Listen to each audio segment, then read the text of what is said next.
Okay, so I was not going to attempt this video today because I am sick due to the fact that I just started school again and I teach kindergarten and first and second grade kids with special needs, so yeah, I'm gonna be sick.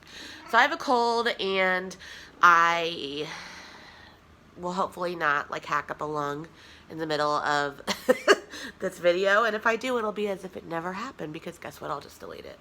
Or you know what, I'll just say F it, and maybe there's like some weird fetishy person that's into that, because there's something for everyone. My cat is being so annoying, which is really helpful with this not feeling well thing. Awesome, super cool. Okay, so I am going to be, if you know me at all, if we've encountered each other online, if you've heard of my name, then you know that I am obsessed with Bravo TV, in particular the Real Housewives franchises. Like literally, if I like, and then I'm also obsessed with Drag Race, but we'll get there.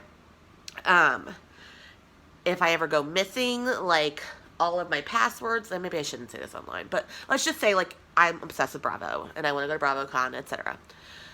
So I want to, like, obviously I'm starting this YouTube channel mid seasons, and I was gonna wait till I could figure out how to do like the reaction thing where like there's like a video up top and I'm reacting to scenes, but I'm not quite there yet. So I'm going to react to the shit show. Yeah, that's not hyperbole. The shit show that was season 9 of Real Housewives of Beverly Hills. So it's important to note that like there are several editions of Real Housewives. I have seen literally, not an exaggeration, I have seen literally every episode of the Real Housewives series at least once. And for a long time, New York has been a number one for a while. Atlanta used to be, but that's another tangent. But Beverly Hills was my number 2.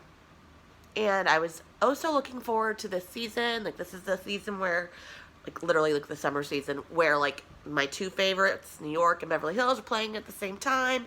I have my escapism. I have, like, my gossip that I can, like, analyze. And I'm just, like, a little happy camper. Beverly Hills dropped the motherfucking ball. And you know what? I'm trying to not curse on YouTube anymore. But I'm so, like, literally, like, I felt sick and I was like, I'm not going to be able to post today. I have a cold. But just, like, I amped myself up in my car ride home from work about how angered I was by this season of Beverly Hills. That I was like, I will persevere through this cold. I will swallow it back, and because I need to get this out of my system. And like, I've had conversations with like my sister or like friends, but like I need like a good 10 minutes on YouTube or wherever where I can get this out of my system and nobody can interrupt me and stand up for people that I am annoyed with. I don't want a devil's advocate right now. I'm going in. Okay. So, this season of Real Housewives of Beverly Hills, Lisa Vanderpump in the very beginning, if you did not watch, I'm not going to like explain the show to you because I'm going to assume that you watch. Otherwise, why are you watching this video? That's boring. Go watch the show.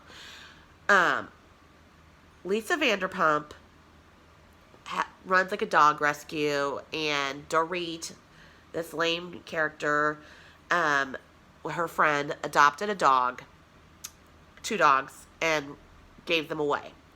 And one got given away to a woman, and per her contract that she signed, like, she was not supposed to do that. One got given away to a woman who ended up giving the dog to a shelter, unbeknownst to Dorit. And this, in turn, and this pissed off Lisa Vanderpump because they had, like, little chips in the dogs, and they could tell when they end up in shelters. And obviously, like, if you're an animal lover, you're not going to give animals to shelters. It's just, it is what it is. It's real talk. I'm a psycho cat lover, in spite of this harassment that I go through on the regular. Still love her. Haven't put her out. I now know why she was so easy to adopt. But anyway. So, after this happened, Dorit kind of apologized.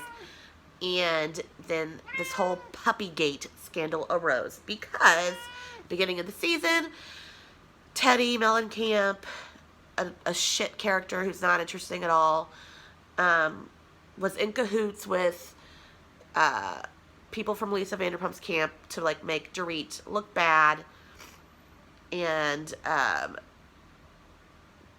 basically when they were on camera and they were gonna like expose the dog thing, Lisa Vanderpump acted like she didn't know what was going on, and Teddy didn't want to look like she was like the only person that was going to out Dorit.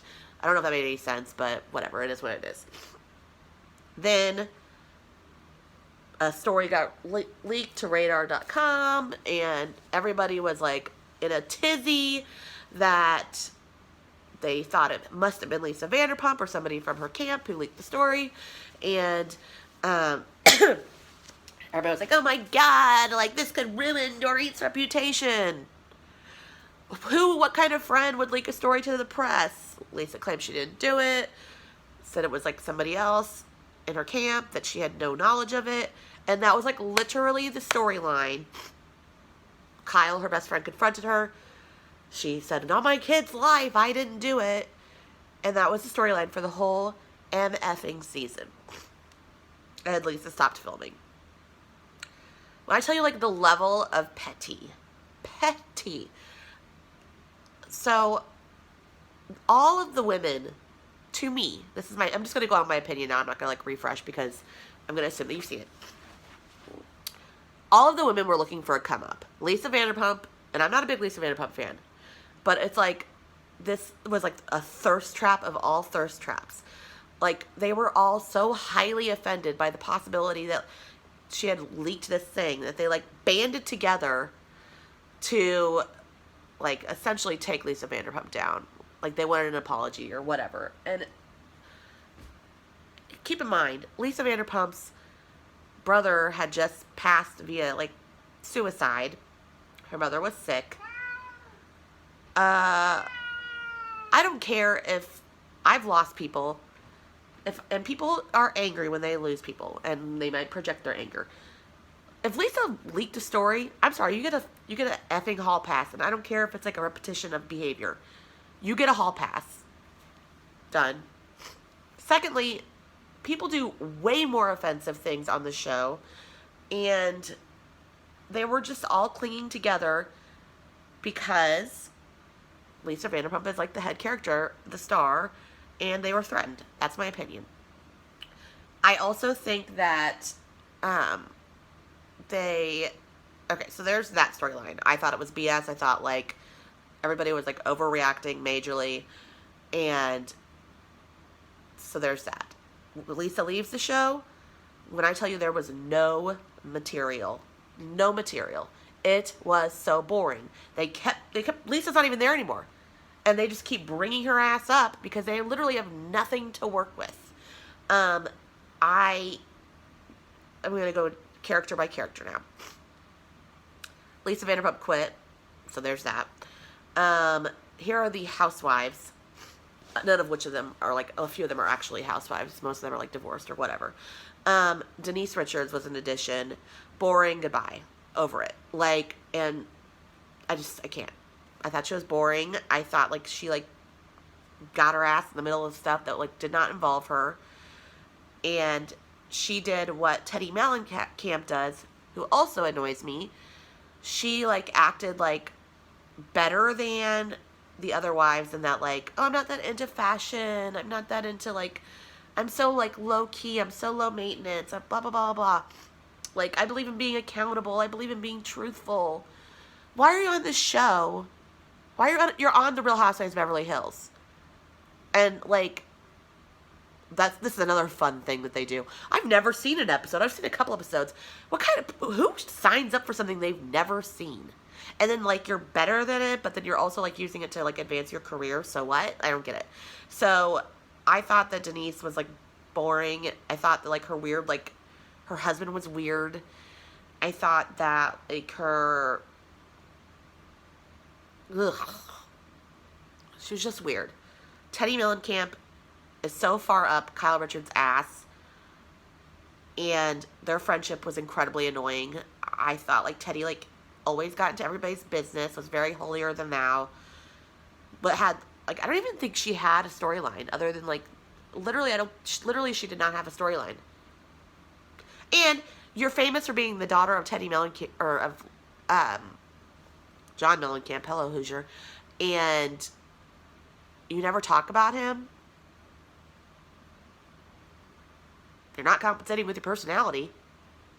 So what's up? I'm sick, so I'm being, like, really mean right now. But Teddy Mellencamp has got to go. Like, the only reason I would suggest she stay is for the shining light of the show, who's not even a housewife, Camille Grammer. Camille Grammer was the only one who was not drinking the Kool-Aid, who was, like, willing to be like, yeah, that's annoying that Lisa Vanderpump is, like, icing us out, and maybe she's, like, a little bit shady, but I don't hate her. Like, everybody wanted her to hate her so badly. And Camille was like, can I not have, like, a nuanced opinion? She was the only one who had, like, her own opinion. So I would keep Teddy if they brought Camille on as, like, a full housewife, just so that just so I could watch Camille tear Teddy apart and, like, take her off her little high horse, because Camille can check her. She can check Teddy's ass. And Camille is very articulate. Camille does not, like, work for anyone. Like, she's a free agent, and she will go against the whole group if she has to. And that reunion was epic. When she took her dress off during her walk-off, that was good-ass television. So good. So Camille is wonderful, and I would keep Teddy and Dorit just so Camille could talk about how pathetic they are. Dorit has good style. Dorit, I think, did not want to be a villain this season. She still has a fake accent, although it's, like, a little weirder now. Now it's, like, an elite, like, I don't even know what, like, I don't know. It's less British this time. I don't know how that works. Whatever. Maybe because she's not hanging out with Lisa Vanderpump. Again, Dorit didn't have a storyline other than being, like, a victim of Camille's and a victim of Lisa's.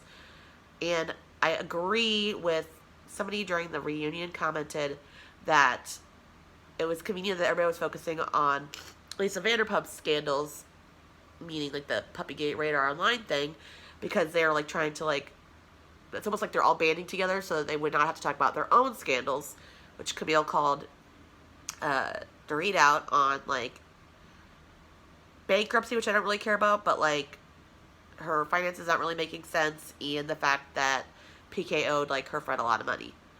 I mean, like, they all had, like, bad, far worse things going on, but it was like, let's focus on Lisa as, like, a diversion, and, like, let's all be besties, which, by the way, no Housewives season is ever great when everybody is fake getting along. Like, if they were really getting along and be entertaining, no. It was almost like bullying. Like, usually, like, with the reunions, where, like, there's two couches, and it's, like, pretty, like, evenly split and, like, two sides to a story. This time it was, like, two couches with everybody, like, being fake, bougie, like, Beverly Hills, putting on a front, not being real, and then, like, going in on Camille. Like, that was not entertaining to me. Lisa Rinna, like, I think she is good TV, and she's, like, she's got enough personality. Same with Erica Jane. Kyle Richards, I'm a little bit over, but still, she's, like, a solid cast member. But, like, honestly, I would fire Teddy and Denise in a heartbeat, unless they brought Camille on, and then they would have to bring on, in my opinion, somebody, like, on Camille's side. And I think they should bring back Brandi Glanville, who I did not used to like. But again, she's, like, she can't be bought. Kim Richards, also a free thinker. Like, I just could not handle, like, the clickiness this season. So anyway, it sucked. that could have been the whole video. Real Housewives of Beverly Hills, Season 9. It sucked. But I will get out of bed, deal with this shit, just to tell you how much it sucked. Also, can I'm sure you see this lovely bruise. I tripped over, like, I'm not even going to show you because it's terrifying, but I'm, like, Marie Kondoing my life. Somehow these pictures haven't gone, but I'm getting rid of things that don't spark joy, which means my entire living room is filled with Goodwill boxes that I need to take to Goodwill, obviously. and I gracefully tripped over the boxes and like, pow, like banged my wrist like with a purpose. Like, what's the most vulnerable spots on your body, Kelly? Oh, your inner arm and your wrist. Let's be sure to hit them with precise force, so you have crazy bruises and look like a, I don't look not good, look suspicious. Do that. That's what my body did. So anyway, that's my review. It's kind of all over the place because I'm frazzled, but I wanted to get it out there. From now on, I'm going to go episode by episode, so it's not like so all over the place. And I'm looking forward to, I don't know that I'm going to do, I already ranted about Potomac. I don't know if I'm going to do episode by episode about Potomac because I just, it's hands down my least favorite series. Like most Bravo shows, even if I am not a huge fan, I will watch it like the corresponding week. Potomac, like, I watch it because it's Housewives episode, or it's Housewives, but like I don't need to be up to date. Like, I might like binge it if I'm babysitting or something like that. So again, like, I guess I'm like one of those trolls, like, you know, secretly a fan. But anyway, I don't know that I'll go episode by episode of Potomac, although it'd be fun to just like hate speak. Not hate speak, that's mean.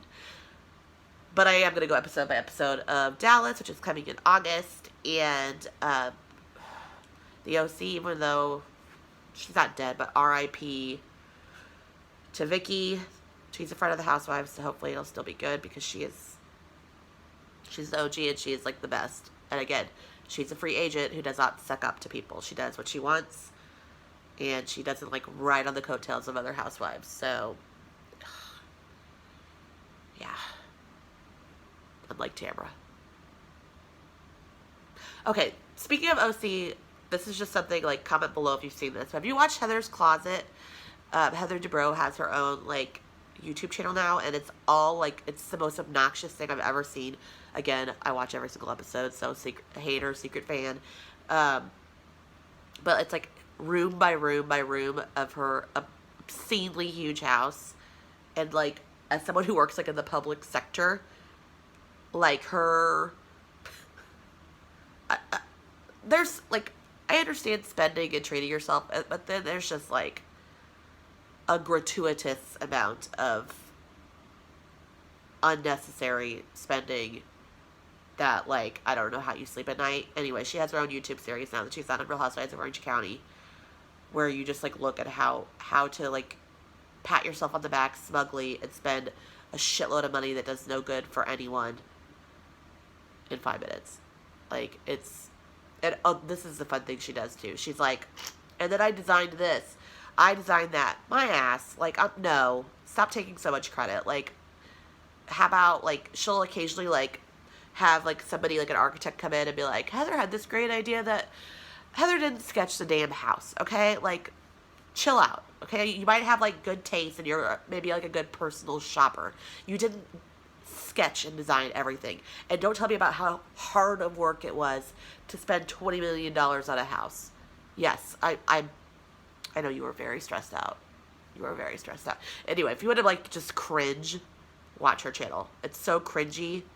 I might actually have to do a cringe reaction because it's just, I was like, Maggie, look, she's like, fur ball, hairball.